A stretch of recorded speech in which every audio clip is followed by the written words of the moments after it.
Je li vaš stari namještaj izgubio svoj prvobitni sjaj? Iako vrijeme uzima svoj danak čak i na najizdržljivijim komadima, ne morate ga mijenjati ili baciti u smeće. Danas ću vam pokazati kako da u nekoliko minuta vratite njegovu ljepotu koristeći isključivo prirodne sastojke. Nema potrebne za agresivnim kemikalijama, a rezultat će vas oduševiti. Najbolje od svega, ovo možete koristiti i za drvene podove, stoga svakako ostanite sa nama do kraja videa. Prvi sastojak je jaki koncentrat zelenog čaja. U jako malo vruće vode stavite žlicu čaja i ostavite da se ohladi. Zatim procijedite kroz gazu kako biste dobili čistu tekućinu.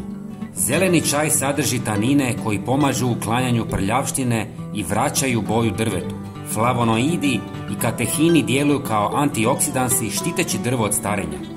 Ovi spojevi pomažu i u očuvanju prirodnog sjaja namještaja čisteći ga na blag način. U malu posudu dodajte 2 žlice zelenog čaja.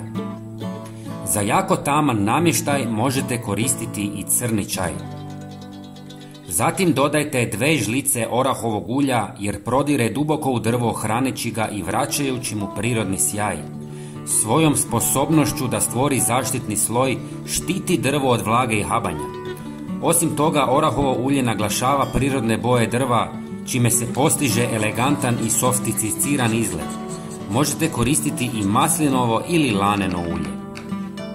I zadnji sastojak je 2 žlice limunovog soka jer njegove prirodne kiseline učinkovito uklanjaju mrlje i prljavštinu.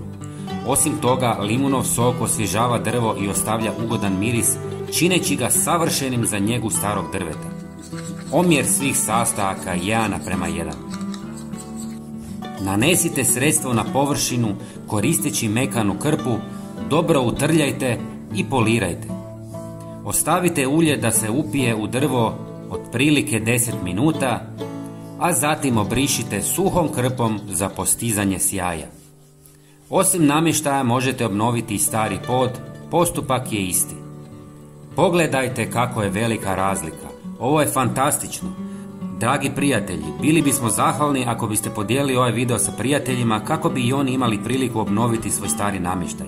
Hvala vam na podršci i šaljemo srdačne pozdrave.